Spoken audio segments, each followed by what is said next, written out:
All right, Shabbos, say good morning. Good morning. Let us begin.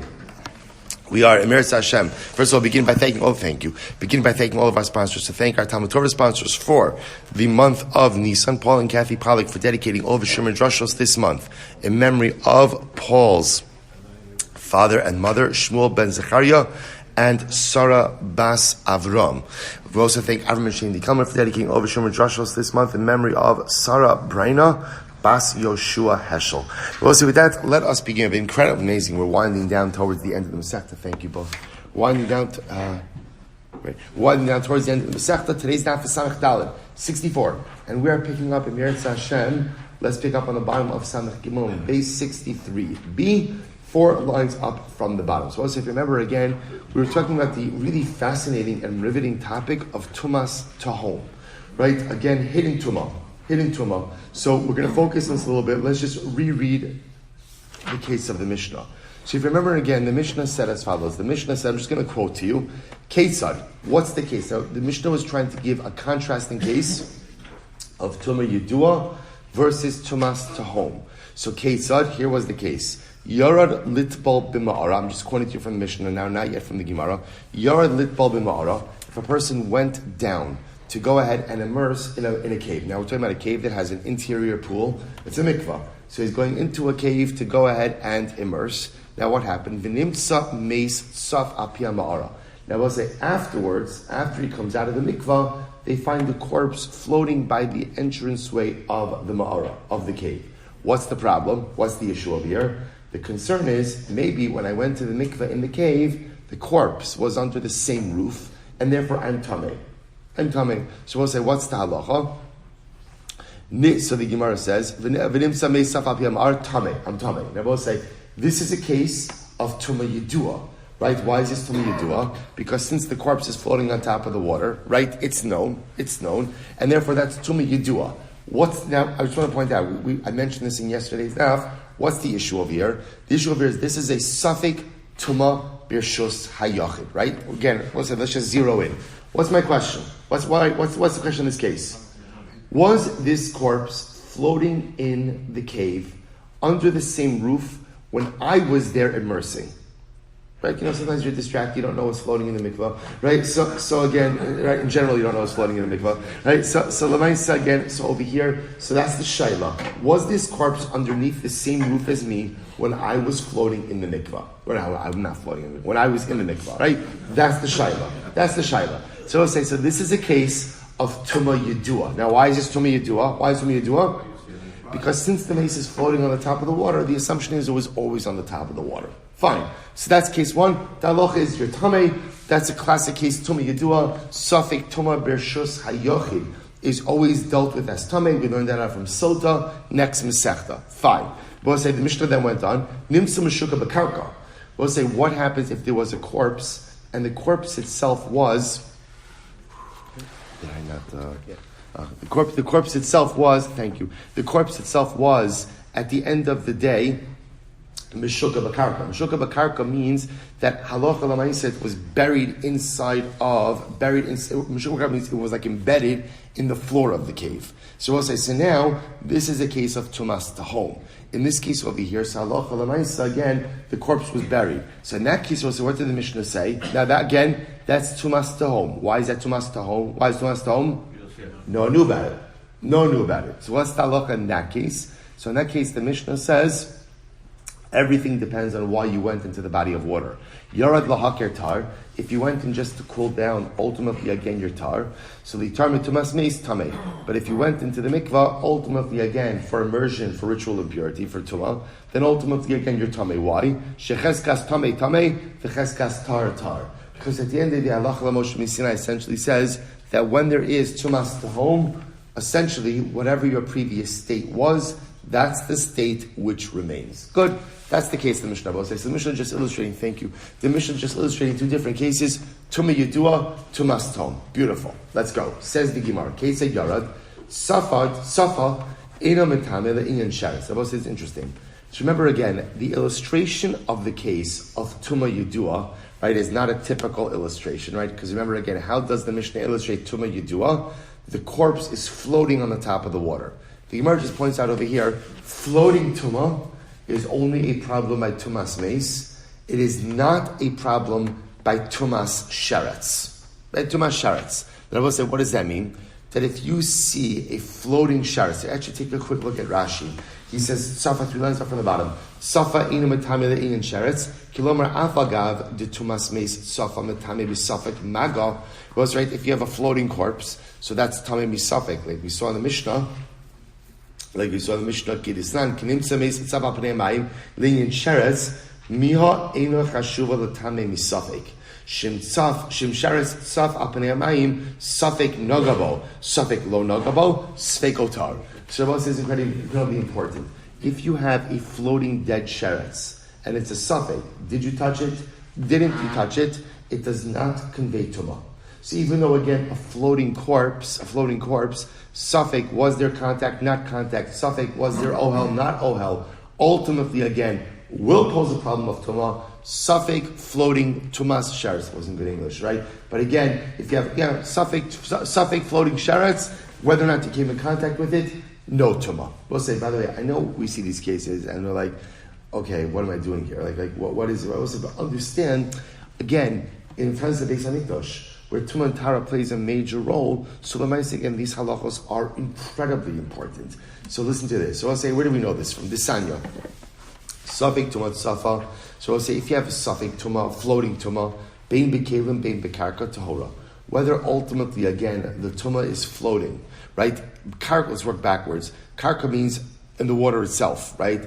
Kelim means if it's floating in a kli. So I will say, so remember again, a typical case of floating tumah. So I just want to point out what's happening over here. We have 2 cases right now of floating tumah, right? Case number 1 is a corpse. That was the case of the Mishnah. So I will say, if you're unsure, if you came in contact with a floating corpse, what's the halacha? Tameh. And now what the Gemara is introducing me to is, if there's a suffix, if I came in contact with the floating sheretz, what's the halacha? Tar. So now the Bryce expands on this a little bit. The Bryce says as follows. Suffix tumah safa. Let's say there's a suffix floating tumah. Right? Did you come in contact with floating tumah or not? Now we'll say, now where is the tumah? Bein bekelim, whether it's in a kli, and the kli is floating. Bein bekarka, or ultimately I will say in this context, it means karka means what? The water itself. Tahora. Ultimately, again, one is tahar. Now, what's the reason for this? Rabbi Shimon Omer. So Rabbi Shimon says, "Bekelim tamei bekarka tahar." Rabbi Shimon says, no. If the tumah is floating in a kli, it's going to be tamei. But if the tumah is floating in the water itself, it's going to be tar. They will say this tumah sheretz now. Tumah sheretz.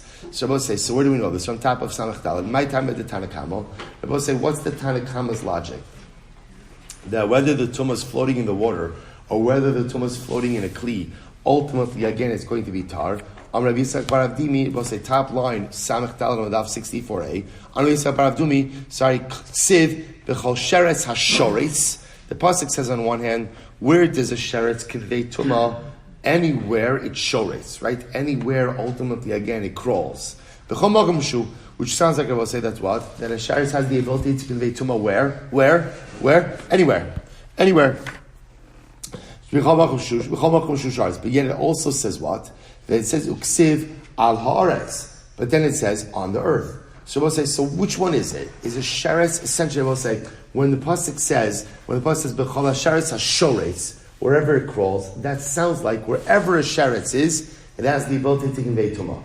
Ala aretz sounds like it only has the ability to convey tumah on the earth, on land. So, by the way, when we say on land also includes what? Floating in the water, right? So which one is it? So which the Gemara says, "Hakesad vaday magao tamei."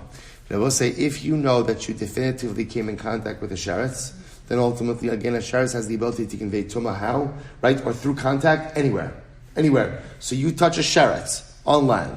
You touch a sheretz on the water. You touch a dead sheretz in the air. Right? However you touch it, right? If you know that there was confirmed contact, you are tamei.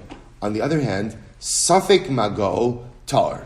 I will say, the Tanakama holds that if there's a safek, whether or not you came in contact ultimately again with the sheretz, then safek mago sheretz is always going to be tahar, no matter what, where that potential contact took place. So I'll say, this is the position of the Tanna Kama. The only time that sheretz poses a problem is when there is vaday mago, definitive contact. And if there is definitive contact, where you touch that sheretz at the end of the day is irrelevant. Conversely, if there's safek maga, you're not sure if you touch that sheretz or not. So halacha l'maisa, that case is always going to be tar. Fine. Rabbi Shimon, my time. What's Rabbi Shimon's logic? Remember again. Rabbi Shimon said, if you have safek maga sheretz, and the sheretz is in a kli, ultimately again tamei. But if the sheretz is on the karka, tahar. What's his logic? Amar ula ksiv ach mayan uksiv yitma. Shabbos says it's very interesting. So on one hand, the pasuk, just to quote you, the pasuk ach mayan ubar mikva ma'im yatar. I will say by like a spring of water or a well. Ultimately, it will be tar. V'nogeh benivla sam yitma. But one who touches an avela, a carcass, ultimately again will be tamei. So we'll say, so what's going on in the pasuk? Watch this. Ha ketzad safa b'kelim tamei. If the sheretz is floating in a kli, but it's on a body of water, and you're suffik whether or not you touch that sheretz, ultimately again you'll be tamei. B'karka tar. But if the sheretz itself ultimately again is on the karka, I will say, or in this case, floating on the water itself, and you're unsure, did you touch it or not? Halacha l'maisa again, you will be tahar. So I will say fundamental machlokas between the Tanna Kama ultimately again and Rabbi Shimon. So I will say, we'll point out to you that the Rambam paskins like the Tanna Kama, and therefore when it comes to tumas sheretz, I will say, the only time that tumas sheretz poses a problem is when there's vaday maga, right? Ultimately again, definitive contact. And when there is definitive contact, wherever that contact took place, right? Ultimately, again, on the water, on the land, in the air, in a kli, it doesn't matter. If there was definitive contact, there's tumah. But I will say, the Rambam Paskin is that whenever there's a safek maga by sheretz, right? Ultimately, again, possible contact. So safek, was there contact? Was there not contact? Tar. Good. So let's go weiter. Says the Gemara. Tan Rabbanon. Kalani talin bani grorin sveikan tamei. But this is really very interesting cases. Listen to this. Literally translated, anything that's carried or dragged, sveikan tamei. I will say, what's the case over here? Take a look at the Rush. The Rush is in the left-hand column, right to the beginning of the Rush. Kalani talin bani grorin. Listen to what it writes. Im natal sharetz biyado. If a person took a sharetz in his hand, o gorro ba'aretz, right, or he dragged it on the earth, eitzel tohoros. So we'll say, here's the case. In this case over here, a person is carrying the sheretz, or a person is dragging the sheretz. So we'll say, so in this case, there's definitive contact, right, between the person and the sheretz. What's the suffix? The suffix was, the person, let's say, is dragging the sheretz, or carrying the sheretz, next to taras, right, pure items, truma, let's say, right? So we'll say, now what's the shaila?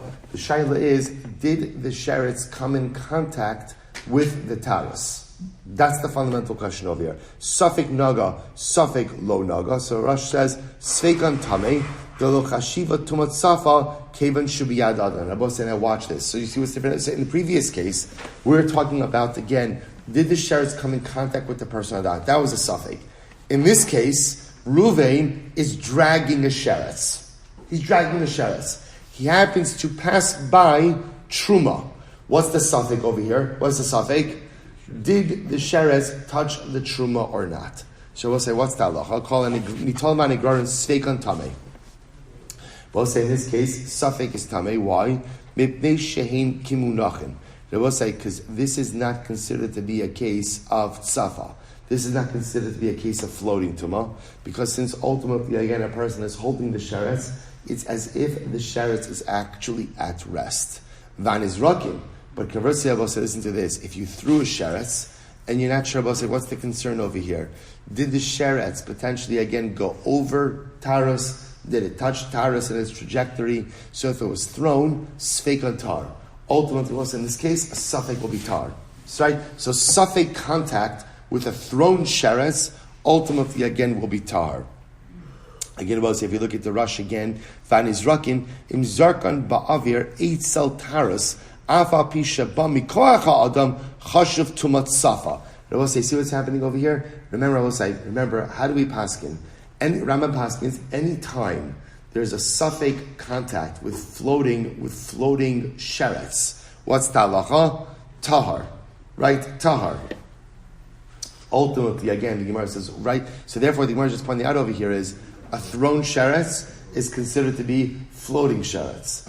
A dragged sheretz or a carried sheretz is not considered to be floating sheretz, it's considered to be stationary sheretz. Well, suffix tuma with stationary sheretz is going to be tamei. Incredible. So the Gemara says, chutz, the only exception to this is chutz min kizayis min hames. I will say if you have a kizayis of a corpse, and I will say now in this case over here, v'amaya al pnei tuma, or if there's a suffix, if someone hovered over tuma. So we'll see, if you look at the Rush, once again, very quickly, the Rush says over here, chutz mikizayis min hameis, shezarko, safek hel al taros tmeim, the taros tuma safa mikrais. Well, let's listen to this. So the only exception to this is as follows. Even though we just said before that Allah might say if you throw a sheretz, right? If you throw tuma, so ultimately again that's considered to be tuma safa. That's considered to be floating tuma, and therefore again it's tahar. The exception to this is kizayis min hameis. Right, if you throw a kizayis min hameis, and there's a suffix after it was thrown, did it hover over taros or come in contact with taros? That is going to be resolved stringently. That's going to be considered to be tamei. V'amaya al pnei tuma. So we're going to say if there's a suffix as to whether or not I hovered over tuma. Those cases will be resolved ultimately stringently. As well, we'll say, what else are we stringent with? Any type of tumah that has the ability to convey tumah from top down. We'll say that comes to include a case of what? Of zav and zava. So we'll say, what's the case of zav and zava? Remember again, zav has this interesting halacha where if a zav sits on a pile of cushions, what's the halacha? Ultimately, the entire pile is going to go ahead and become tummy. So if you have a suffix in a case like that, that suffix will also be resolved stringently. So I will say, let's go with what we know. So what do we know so far? Some very interesting facts are emerging from this discussion. So fact number one, I will say, the way we paskin is tumas sheretz safa, tumas sheretz safa, floating tumas sheretz, and you're not sure ultimately again, did you touch it or not? What's the halacha? Tahar. That's a pass like Rabbanan. That's pass like Rabbanan. So I'll say that's case number one. Right? Case number two, I'll say is it's tumas sheretz that is being carried or being dragged, and a suffix whether or not that sheretz touched taros. What's the halacha? Tamei. Why? Because carried or dragged sheretz is like what? Stationary sheretz. Good. Fact number two. Right? So we'll say again, right? Those are primary facts. However, thrown sheretz, right? Thrown sheretz, nizrakim has the same status as what? Floating sheretz, and therefore suffix contact, ultimately, if you're not sure if it came in contact or not, will be resolved leniently. There are exceptions to the thrown rule, tumas kizayis min hameis, but we're going to leave that on the side. Fine, let's go weiter. Let's see, here we go. Some really interesting cases over here. Meis bekli, we'll say, watch this. So now remember again, what about the following situation? Let's say you have a mace, either a corpse itself or a piece from a corpse, that is floating in a utensil. All right, it's in a utensil, and the utensil is floating in the water. So I will say, so Mahu, what is the halacha? What is the halacha in a case like this? And I will say, now take a look, by the way, before we go on, take a look at the Rush. So the Rush says, Meis bikli uklit safa gabi amayim viaduahu shlohir alav umisafkale im naga im lo naga v'adin tahanimi lemibai sheretz bikli. So we'll say, now watch this. Here's the case. There's a corpse in a kli. The Rush says, by the way, it could be a corpse in a kli, or it could be ultimately, again, it could be a sheretz in a kli. The shaila is the same. So the corpse, right? Let's actually go with the sheretz because it's more exciting with the sheretz because we just learned this. We'll say, what's the halacha with tumat safa by a sheretz? What's the halacha? Floating sheretz. What's the halacha? You're not sure. Did you come in contact with it or not? What's the halacha? Tahar, right? Because again, we're lenient with floating sheretz. But we'll say, this is great. So we'll say, so now what happens if the sheretz is floating in a kli? Right? Remember again, typical floating sheretz What is the sheretz floating on? Nothing. It's in the water. Now the sheretz is on a kli floating in the water. I'm not sure did I come in contact with it or not. What's the halacha? Rabbi say this is such a great question. Such a great question. Rabbi say what's the shaila? Mau basar kli azlinon o basar misa azlinon. Rabbi say what's the shaila? This is so riveting. The shaila is when I look at that sheretz, Rabbi say how do I view it? Do I look at the sheretz as stationary or as floating? Let's work backwards. Why would I look at it as floating? It's in water. Why would I look at it as stationary? It's in a kli.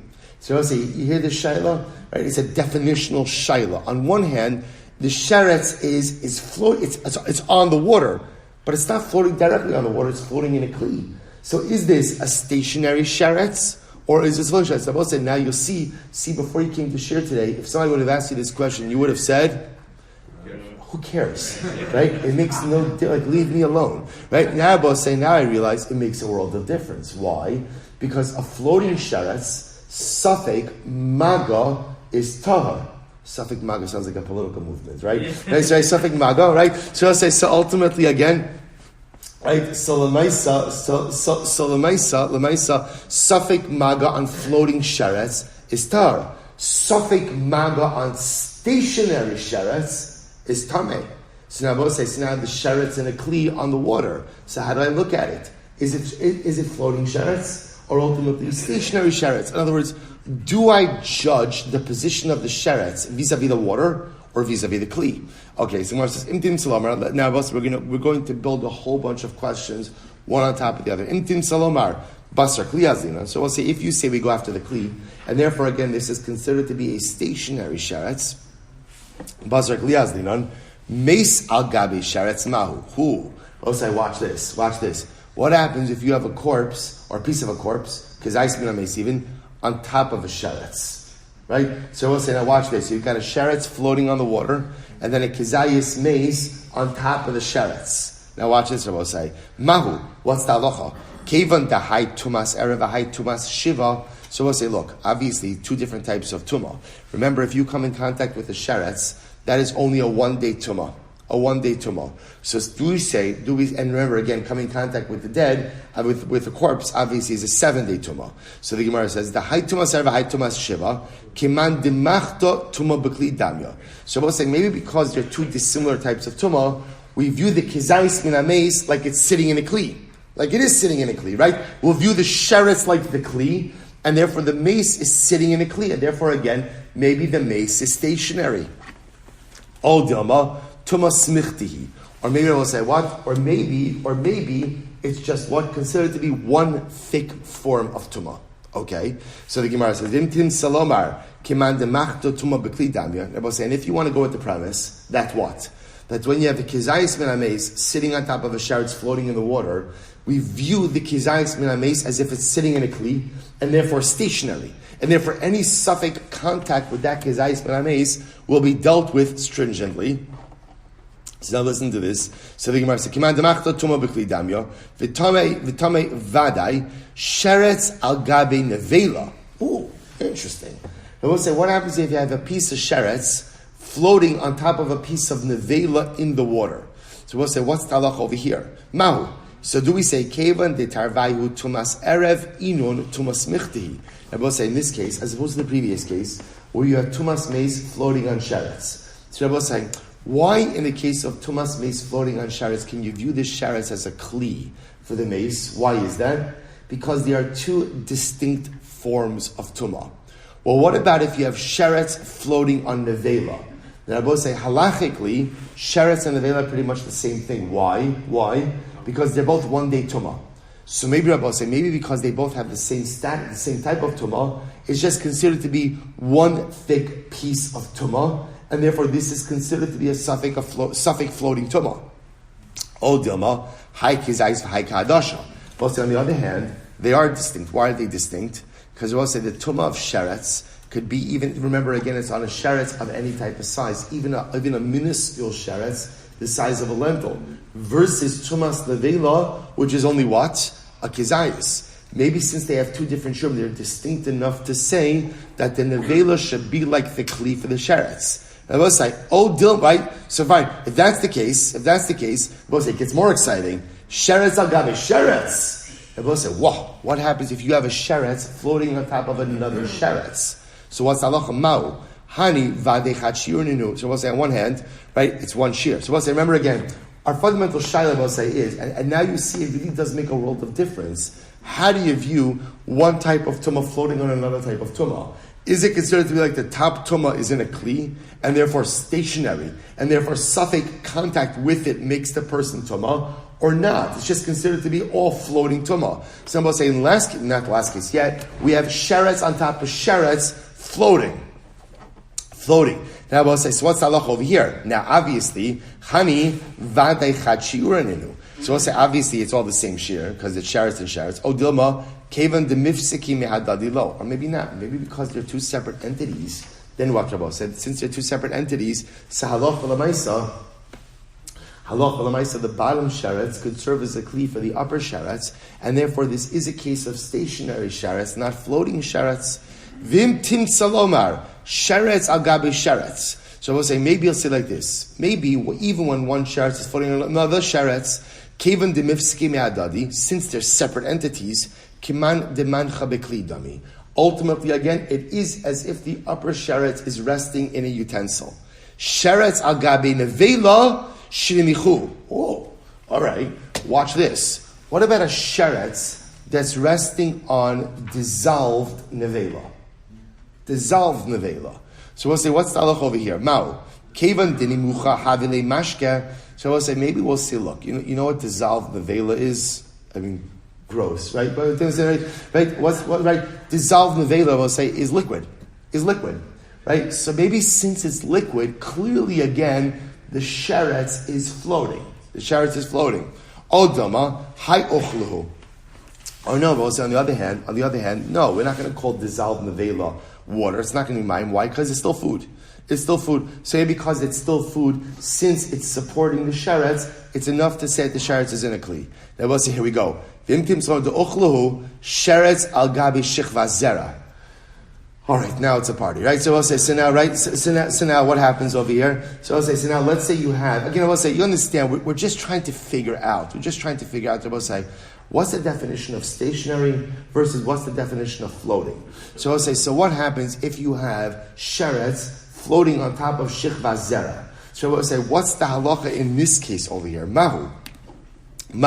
Imtin salomar kevan demis akra haviki uchla. Now we'll say, let's understand this phrase. Since it's separate from the body, ultimately it's uchla. Now we'll say, uchla literally means food. It's not suggesting that shichva zera, that semen, is food. What it's saying over here is, maybe when something becomes a separate and distinct entity, it's looked at as a separate and distinct entity. So therefore, if you have a sheretz floating on top of shichvas zera, so the sheretz is considered to be in a kli. Since the shichvas zera itself is its own independent entity, therefore halacha l'maisa, the sheretz is considered to be at rest, and therefore any suffix contact with the sheretz is again going to be ruled tameh. Sheretz, therefore again, follow-up question will be, sheretz al gabe mechatos. So let's listen to this. What happens if you have a sheretz floating on top of mechatos? I will say mechatos is paraduma water. Right? Paraduma water. So imagine you have the mixture of mechatos, it's floating on the water. Sheretz is floating on top of that. Umechatos safon al gabe mayim. I will say now the mechatos, the paraduma water itself is floating on top of the water. Mahu. Ultimately, you want to say, what's the halach? So I will say, so now, question upon question. What does the Gemara answer? Lo yadinan teku. We don't know.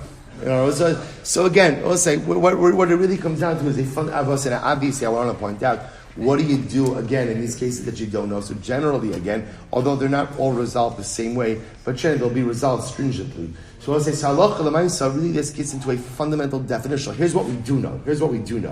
What I do know is that if there's a suffix contact with floating sheretz, that is resolved leniently. But if a sheretz ultimate suffix contact with a we'll call it grounded sheretz, ultimately again will be tameh. What this Gemara is just trying to figure out over here is what happens when something is floating on top of something else. Do we consider the item to be at rest, grounded, right, since it is contained in something else? Or no, since ultimately it's floating on top of the water, albeit with a separation from the water, it's considered to be at rest. So I will say that tension the Gemara does not resolve. Pretty fascinating. Good, I will say, I'm a base. Says the Gemara, I'm Rav Hamnuna, Nazir va'oseh Pesach. So I will say, so switching gears a little bit over here. Nazir va'oseh Pesach, shahalchu b'kevrat ta'om b'shri shalayim. So we'll say, let's go. Let's finish up the Amud. Right, because, we don't have the luxury of falling. We have a little bit, we can fall behind a little bit. So Rav Hamnuna, Nazir va'oseh Pesach, shahalchu b'kevrat ta'om b'shri shalayim. We'll say, a very interesting case. You have a Nazir. Right? So, or somebody going to offer up carbon Pesach. Now, we'll say, in these individuals, they were tamei. And now what happens? It's the 7th day of their purification process. So we'll say, it's a very straightforward case. So you have a Nazir who became tamei. How did he become tamei? He came in contact with a corpse. What's the process for becoming purified from a corpse? What's the process? 7-day purification process. Fine. He goes through a 7-day purification process. He's at the tail end of it. It's day number 7. And what ends up happening? He comes in contact with tumas tahom. That's the case. So I'll say, now remember, how does that play out? The way it plays out, I will say, is, right, it's day number 7. He ends up, let's just keep it simple. He ends up walking over a grave that no one knew about. Okay? Now I will say, when does the Nazir, let's keep with Nazir. When does the Nazir find out about it? When does he find out about it? Now remember again, I will say, the Nazir has no idea. Remember, what is he, just to be clear, Reuven is a Nazir. Reuven came in contact with a corpse. He knew about it, right? So what does that do? It's so ser, the Nazirus up until now. He goes through the purification process, does his shaving, and then what? Restarts again. He restarts again. Let's say now he does his Neder Nazirus, another 30 days. He concludes his Neder Nazirus. After he concludes his Neder Nazirus, he finds out that what? That he was exposed to Tumas Tahom on the 7th day of the purification process from his Nazirus Patumah. See, he's already done. Look at the Rashi just a moment. The Rashi says, Amar Hamnuna, Nazir va'oseh Pesach shalko b'kever tom b'zayin shalom, ki go Nazir shenitma v'hiza b'shana v'tava, ubo ba'yom avra al kever tom, v'lo nodalo ad shehishlim niziruso, v'hevi karbonosav. Shabbos say, in this case over here, the Nazir only finds out about the exposure to the Tumas Tom when? He's done. Right? His Nazirus is a distant memory. He's done already. But then he finds out that on the 7th day of the purification process, that what? That Lamaisa, he was exposed to Tumah. So Rabbi say, what happens in this case? So what's the halacha? Tahorin. Ultimately, again, they're tahar. My time, what's the reason? The lo alima tumas hatom lamistar. Because Rabbi say, tumas tahom, ultimately, again, is not strong enough to go ahead and undo the purification process once it's already on its last day. So Rabbi say, the Gemara is introducing us to something a little bit different over here. So what Hamnuna is saying is, exposure to Tumas Tahom sometimes can undermine, but if the exposure takes place on the 7th day of the purification process, which is what Rabbi say, which is what? The last day of the purification process, Tumas Tahom cannot undermine the TORAH process when the TORAH process has already reached its final stage, i.e. day number 7. That's Rav Hamnuna's thesis statement. Massive Rava said, 1 second, look at the Mishnah. What did the Mishnah say? Yara litar metumas hanes. Tameh. They will say, but our Mishnah doesn't say that. I remember again, what does the Mishnah say? The Mishnah says if you have a person, presumably again, it could be even Nazir Tameh, who went into the cave to go ahead and what? To immerse for his tumah, and then he finds out later on that what? That there was a dead body buried in the earth of the cave. What's the halacha? If he went in Tameh, he remains Tameh. And I will say the Parshas, that can even be a 7th day immersion. So that's a case of Tumas Tahom on day number 7. And yet, I will say, what is the Mishnah saying? It does make a person Tameh. So Rav is contradicting Rav Hamnuna. Amarle, ultimately, Rav Hamnuna will say, Modina lacha, ben Nazir shemachusar taglachas. I would agree with you in a case, ultimately, again, if we're talking about Tumah exposure, before the Nazir took his haircut, then I will agree with you that ultimately, again, exposure to Tumas Tahom before the Nazir took his haircut will go ahead and undermine his TORAH. But ultimately, I will say, but remember again, what are we talking about over here? We're talking about a case over here where was the Tumas Tahom discovered? Or when was it discovered? after the Nazir finished everything. I must remember again, he's finding out now, after he brought his karbanos, after he did his hair cutting, he finds out now that what? That on the day 7 of his purification process, he was exposed to Tumas Tahom. That's what Rabbi Hamnuna says, that's what I'm going to say. Tumas Tahom doesn't have an impact. The Mishnah's case is where he finds out about his exposure when? Before his haircut. So Rabbi Hamnuna says, okay, I'll agree with you in that case as well. Rabbi says, you know what, you're saying good. I will also agree with you in the case of Oseh Pesach, in the case of the guy who's going to do his Karban Pesach, that I will say in that case, since he's missing nothing on the 7th day of his purification process, that if he is exposed to Tumas Tahom on day number 7 of his purification process, it will not undermine the purification. So I will say, so remember again, the case of Oseh Pesach is the case of the guy who wants to do Karban Pesach, he experienced Tumas Meis, he's on the 7th day of his purification process, so that now he could go to offer up Karban Pesach.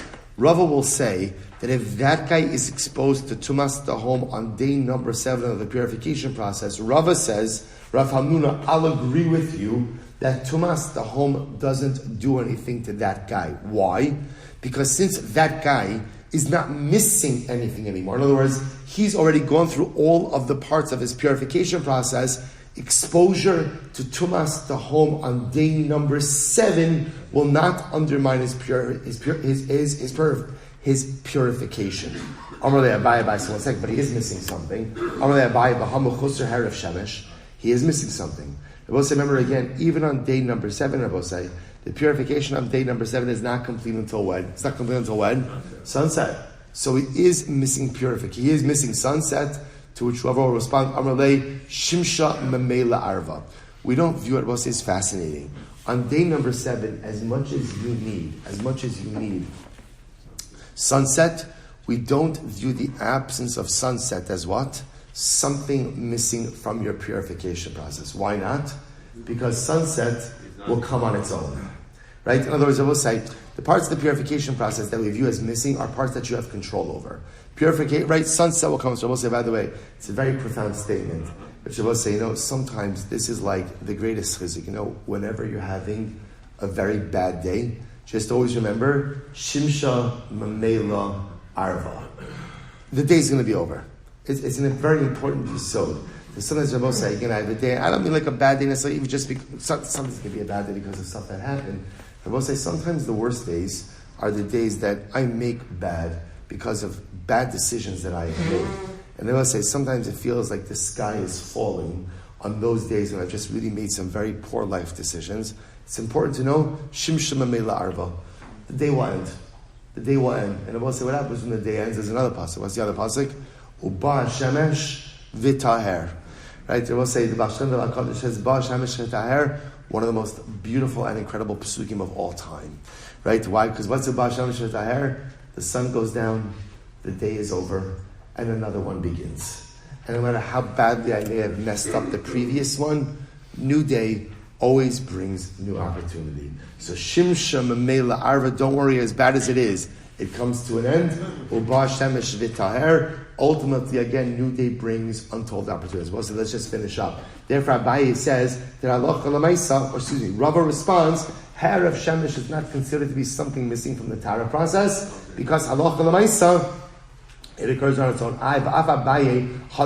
We'll say very quickly, even Abaye recanted on this. The Sanya, biyom malos tavi, toch malos lo tavi. We'll say just very quickly, this is talking about a woman. Remember again, a woman has a girl. If a woman gives birth to a girl, halacha l'maisa, she is tameah for 14 days, and then tahora for the next 66 days. On day number 81, she goes in and she brings a karban. So I will say, let's say she miscarries again during the course of those days. So Yom Ulos, if she miscarries on day number 80 or day number 81, then she has to bring an additional karban. Toch Malos Lo Sabi. But if she goes out and she miscarries within the previous 80 days, she does not have to bring an additional karban, but rather she's yotzei with the karban she's already bringing. Yachol Lo Sabi Aleidah Shalifnei Malos, Aval Tabi Aleidah Shalachar Malos, Viti Patim Mishtein. You might have thought that Allah L'maisa, she does not have to bring a karban for a Leida before those 80 days, but she does have to bring on a Leida after, Viti Patim Mishtein, and then she can go ahead and be yotzei 2 births with one carbon. Talmud lomar ubevelosi meitara biyom melos tavi. Only if it happened literally again on the concluding day, i.e. day number 80 or 81. Right? Ultimately, again, we're going to do this quickly. Amar of Kahana, Shaindy haka, it's different over here. The mechasra karban. Ultimately, again, because the melos is not completed. Ultimately, until when? Because she's missing a karban. Hasam nami.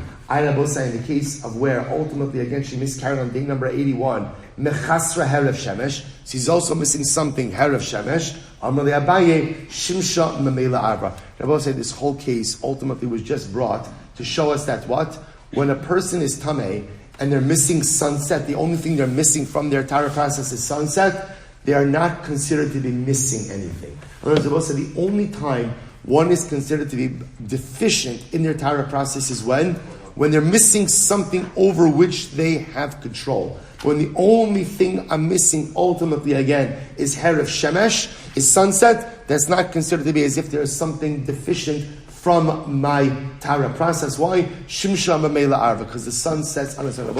Therefore, what comes out from this sugi is something very interesting, is Rav Hamnuna's idea that halacha l'maisa, exposure to tumas tahom on day number 7 of the purification process will not undermine Nazirus. As long as what? When are you discovering this piece of knowledge? When are you discovering this? Already after the fact. After you finish your hair cutting. And after you finished ultimately again your karbanos and then hair cutting, halacha l'maisa, if you find out that you were exposed to tumas tahom way back when on the 7th day of your purification process, that exposure will not undermine your purity. Abosai, shkayach. All right, Chavra on Zoom, have a great day, everyone.